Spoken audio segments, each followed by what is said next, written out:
இந்த வீடியோ மாட்டுப் பொங்கல் அன்னைக்கு எடுத்தது. காலையிலே எழுந்து நானு பிள்ளைங்க எல்லாரும் சேர்ந்து கோலம்லாம் போட்டுட்டு கிணத்துல வந்து தண்ணி சூப்பராக இருந்தது. அங்கே போயிட்டு எல்லாம் ஒரு ஸ்விம்மிங் போட்டுட்டு அப்புறமா வீட்டுக்கு வரலாம் அப்படின்னு அங்கே தான் போயிருந்தோம் ஃபஸ்ட்டு.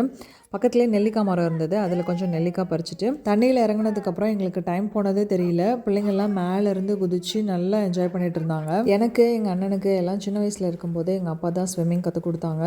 ரொம்ப வருஷத்துக்கு அப்புறம் மறுபடியும் கிணத்துல இறங்கி ஸ்விம் பண்ணுறது எனக்கு ரொம்பவே சந்தோஷமாக இருந்தது. ஸ்விம் பண்ணி முடிச்சதுக்கப்புறம் மாட்டை எல்லாம் குளிப்பாட்டி மாட்டுக்கு கலர் எல்லாம் பூசி விட்டு கொம்புக்கு பெயிண்ட் எல்லாம் அடிச்சு கழுத்தில் வேப்பையில எல்லாம் கட்டி விட்டு மாட்டு பொங்கல்னால் எங்கள் அம்மா வீட்டில் ரொம்ப சூப்பராக இருக்கும். நல்லா என்ஜாய் பண்ணுவோம். ஈவினிங் ஒரு 5 o'clock மேலே பொங்கல் வைக்க ஆரம்பிச்சோம். மாடு கட்டுற இடத்துல வந்து நல்லா விளக்கெல்லாம் வச்சு கோலம்லாம் போட்டு அங்கே தான் சாமி கும்பிடுவோம். சாமி கும்பிட்டுட்டு மாட்டுக்கு பொங்கல் எல்லாம் ஊட்டி விட்டு நல்லா ஒரு சூப்பர் டேவாக இருந்தது அன்னைக்கு. பொங்கல் செலிப்ரேஷனோட லாங் வீடியோ நான் coming Saturday evening 5 o'clock upload பண்ணுறேன். மிஸ் பண்ணாமல் பாருங்கள். வீடியோ பிடிச்சிருந்ததுன்னா மறக்காமல் சப்ஸ்கிரைப் பண்ணிவிடுங்க.